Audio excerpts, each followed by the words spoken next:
या ब्रह्मवृंदावर संशय असेल तर आपण काशी क्षेत्री जावं आणि त्या पीठाकडून शुद्धीपत्र घेऊन यावं, ते आम्ही मान्य करू.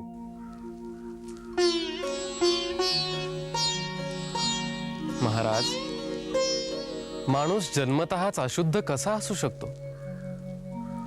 मानवी जन्म हा ईश्वरी संकेत आहे. इथे शुद्धीपत्राचे याचक म्हणून आला आहात का विवाद घालण्यासाठी? पंडितांनी रागावू नये.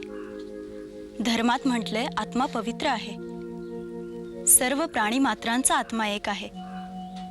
जर असं असेल तर शुद्ध कुणास करायचं, आत्म्यास की शरीरास? मोठ्या तत्वज्ञानाच्या गोष्टी करताय. अरे आपलं वय काय, आपण बोलतोय काय, कुणासमोर बोलतोय याचं काही भान? ज्ञानाला वय नसतं महाराज, आत्म्यालाही वय नसतं. वय शरीराला असतं. माझं जरी शरीर बोलत असलं तरी त्याचा बोलविता आत्मा आहे. तुमच्या माझ्याप्रमाणेच सर्व प्राणी मात्रांचा आत्मा एक आहे. सिद्ध करून दाखवतेस का रे आळंदीच्या पोरा? 4 पोथ्या पुराण वाचून पोपटपंची करणं फार सोपं असतं. मिथ्या वाद कशाला?